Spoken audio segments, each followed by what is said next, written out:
ചെയ്ത പാപങ്ങൾ മറന്നു കളഞ്ഞ സ്നേഹമേ. യേശുവിൻ്റെ ഏറ്റവും പ്രിയമുള്ള കുഞ്ഞെ, ലൂക്കായുടെ സുവിശേഷം 8-ാം അധ്യായം 44-ാം വാക്യം. അവൾ പിന്നിലൂടെ വന്ന് വസ്ത്രത്തിൻ്റെ വെളുമ്പിൽ സ്പർശിച്ചു, തൽക്ഷണം രക്തസ്രാവം നിലച്ചു.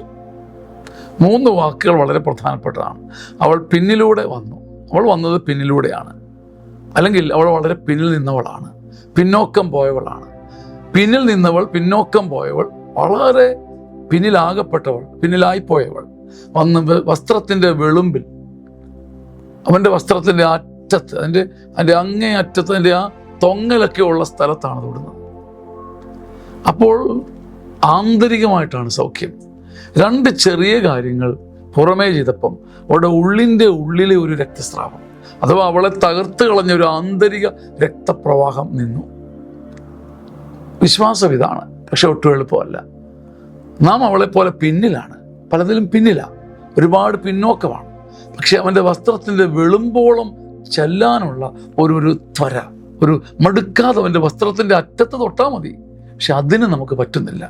അതിനു മുമ്പേ നമ്മൾ ബാറ്റൺ വിട്ട് വീണു പോകുന്ന ഒരു കായിക താരത്തെ പോലെയാണ്. ഒരുപാട് പിന്നിലാണ് നമ്മൾ. സാരമില്ല, അവൻ്റെ വസ്ത്രത്തിൻ്റെ വെളുമ്പോളം ചെന്നാൽ അകത്തോളം ആത്മശാന്തിയാണ്. ആമേൻ. ഒരിക്കൽ കൂടി സന്തോഷത്തോടെ പരിചയപ്പെടുത്തട്ടെ.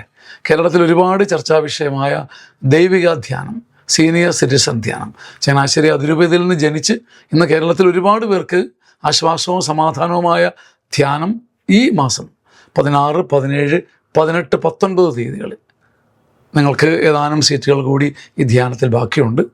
ഇനി ആഗ്രഹമുള്ളവർക്ക് ജൂൺ മാസം മുതൽ എല്ലാ മാസവും ചങ്ങനാശ്ശേരി അതിരൂപതയുടെ ധ്യാന കേന്ദ്രത്തിൽ, ഷഹിയോൻ ധ്യാന കേന്ദ്രത്തിൽ എല്ലാ മാസവും സീനിയർ സിറ്റിസൺസ് ധ്യാനമുണ്ട്. നിങ്ങളുടെ മാതാപിതാക്കന്മാർക്ക് ഈ സുവർണ അവസരം കൊടുക്കണം, അവരെ കൊണ്ടുവരണം. നമുക്ക് ഒരുമിച്ച് അവരോടൊപ്പം പ്രാർത്ഥിക്കാം. അവരുടെ ജീവിതത്തിൽ ഒരു നാഴികക്കല്ലാണ് ഈ ധ്യാനം. ഈ ധ്യാനം നഷ്ടപ്പെടുത്തരുത്. ആമേൻ, ആമേൻ.